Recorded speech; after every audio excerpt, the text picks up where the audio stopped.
everyone. My name is State Representative Anthony Nolan, and you're watching Rollin with Rep. Nolan. And I am excited today because I have AARP here. I have the State Director, Nora Duncan, from AARP, and we're going to talk about some things that, first we're going to say, what does AARP do? Yeah. And how is it beneficial for our seniors? Well, thank you for having me.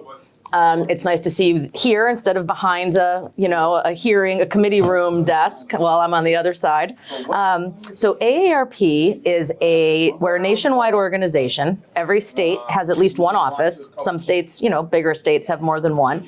But we are, over 550,000 members here in Connecticut and nearly 38 million nationwide. Okay, so it's age 50 and up. It's a membership organization, but it's a social mission organization, a nonprofit, nonpartisan social mission organization with a membership.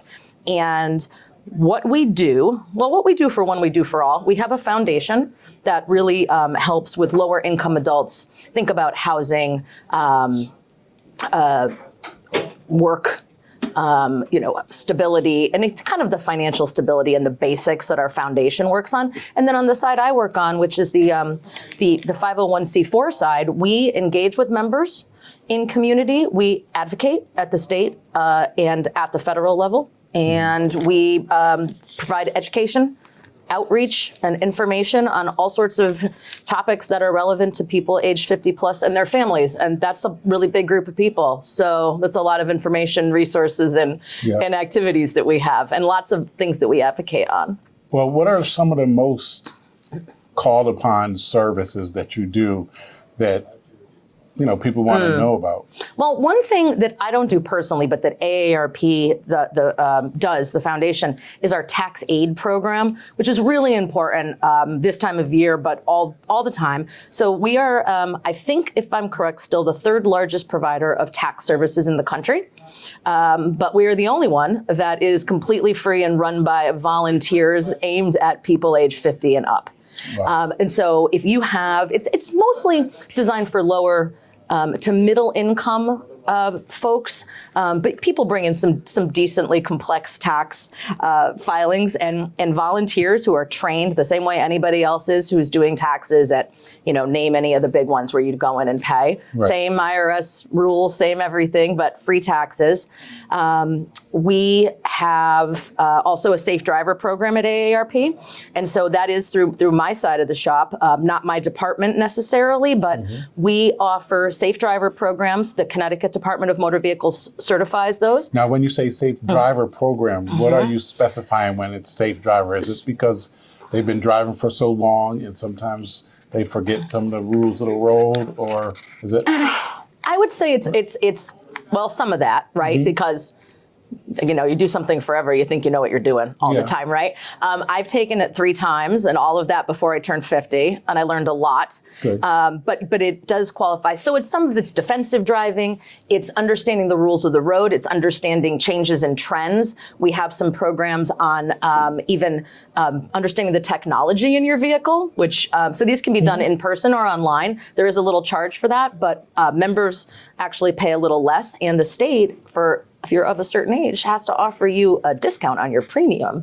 Well, the state doesn't. The state certifies it, and your insurance company offers you a discount on your premium for taking the course. Yeah. But at my office, we offer webinars every single week pretty much on topics like all over the map that are of interest to people to stay informed, just to from clean cooking demonstrations to people who are from our arts and culture community. We've had guests talk about sports. We've had guests talk about, everything from Frank Sinatra to Bach. And then we also offer in-person events for free. So lots of fun stuff in community, especially when it's warmer, baseball games, trips to the Connecticut Beardsley Zoo, maybe to the Wadsworth, maybe to the Mystic Seaport. These kind of things that our members can engage with us at no cost.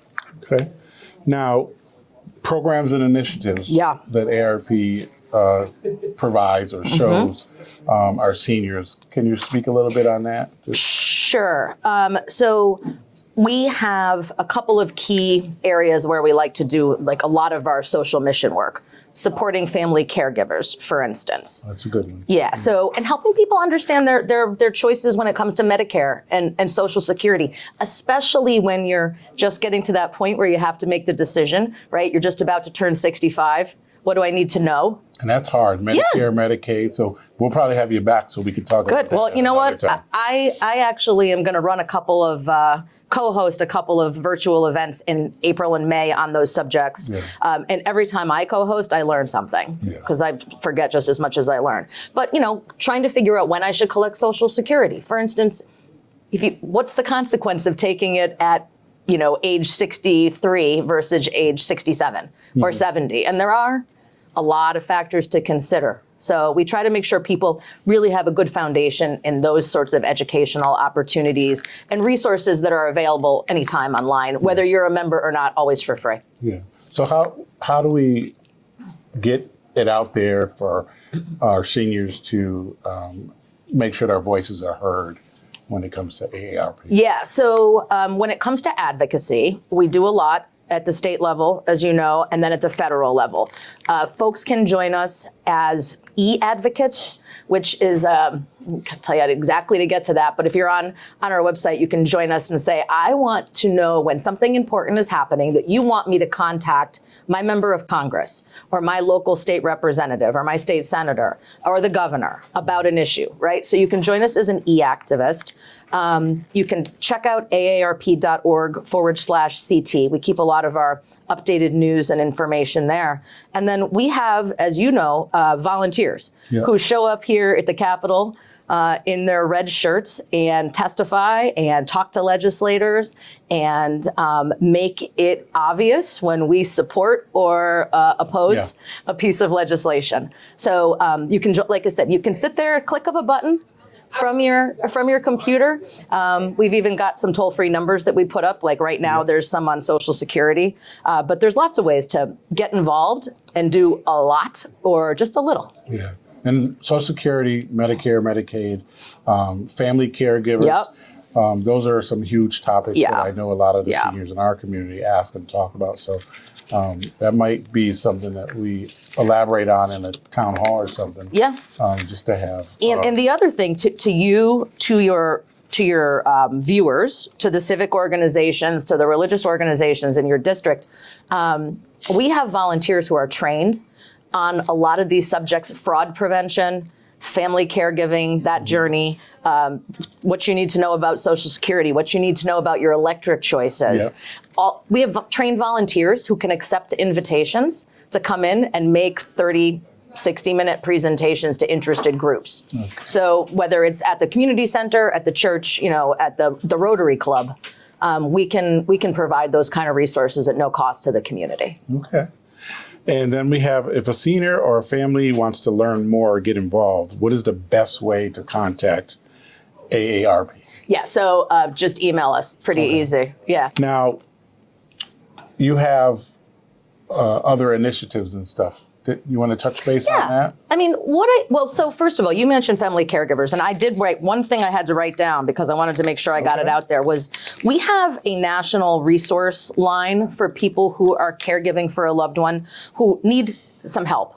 A lot of people end up in a family caregiving position. Now, explain what that is. Yeah, okay. So the unpaid family caregiver. Yes. So not the person that you hire to come in and do, that's important work, but that might be some help you could get from our resource line, but it's the unpaid family caregiver. So maybe it's you, your mom, or your cousin, you know, somebody is having a hard time maintaining their independence at home without some extra help.